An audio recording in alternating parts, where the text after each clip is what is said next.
নমস্কাৰ সকলোকে পুনৰবাৰ স্বাগতম জনাইছোঁ।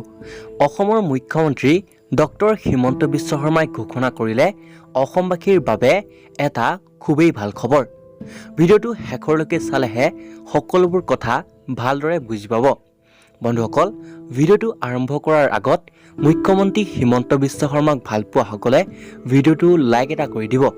তেন্তে বলক দেৰি নকৰি আজিৰ এই ভিডিঅ'টো আৰম্ভ কৰোঁ। বন্ধুসকল, এতিয়াৰ পৰা নৱম শ্ৰেণীৰ পৰা দ্বাদশ শ্ৰেণীত পঢ়ি থকা ছাত্ৰ ছাত্ৰীসকলে নিজৰ বিদ্যালয়তেই নিজৰ জাতিগত প্ৰমাণপত্ৰসমূহ লাভ কৰিব। আৰু আজি মুখ্যমন্ত্ৰী হিমন্ত বিশ্ব শৰ্মাই শংকৰদেৱ কলাক্ষেত্ৰত মিছন ভূমিপুত্ৰ নামেৰে এই আঁচনিখনৰ শুভাৰম্ভ কৰে।